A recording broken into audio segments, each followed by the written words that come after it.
Maulap na panahon asahan sa malaking bahagi ng bansa.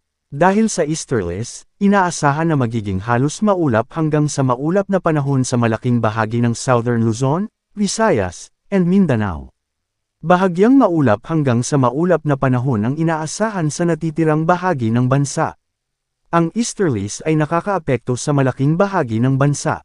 Halos makulimlim hanggang sa makulimlim na may kalat-kalat na pag-ulan at thunderstorm sa Visayas, Bicol Region, Mimaropa, Zamboanga Peninsula, Northern Mindanao, Caraga, Davao Region, and Quezon.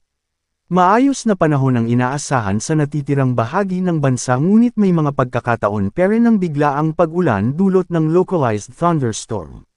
Sa mga susunod na 5 araw, katamtaman ang tiyan sa magkaroon ng bagyo sa loob ng Philippine Area of Responsibility.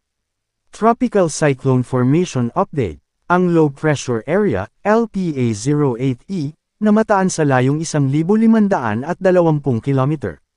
Silangan ng Eastern Visayas, labas ng PAR, ay katamtaman ang tsansang maging isang ganap na bagyo sa loob ng 24 na oras.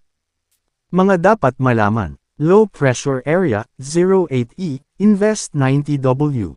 Mayroong binabantayan na low pressure area, LPA, Invest 90W, sa timog ng Guam na posibleng isang potensyal na bagyo sa susunod na mga araw. Posibleng papasok sa Philippine Area of Responsibility, PAR, sa loob ng ngayong gabi hanggang bukas ng madaling araw. Wala pang tiyak kung anong magiging galaw nito at saan ito tatahak. Abangan ang susunod na mga updates tungkol dito. Easterlies. Nakakaapekto ito ngayon sa Southern Luzon, Visayas, at Mindanao. Dahil dito, makakaranas ng maulap na kalangitan na may kalat-kalat na pag-ulan, pagkidlat, at pagkulog na posibleng magdulot ng mga pagbaha o pagguho ng lupa dahil sa katamtaman hanggang kung minsan malakas na pag-ulan sa Mindanao, Palawan, Eastern Samar, at Northern Samar. Samantala, makakaranas ng bahagyang maulap hanggang maulap na kalangitan na may pulu-pulong pag-ulan o pagkidlat at pagkulog na posibleng magdulot ng mga pagbaha o pagguho ng lupa dahil sa severe thunderstorms ang nalalabing bahagi ng Mindanao.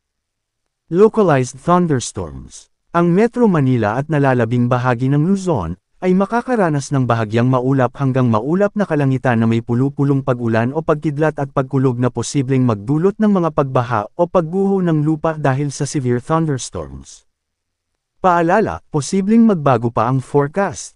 Ay pinapaalalahanan ng lahat na manatiling updated sa lagay ng panahon at sa posibleng tatahakin at magiging lakas ng sama ng panahon sa susunod na mga araw.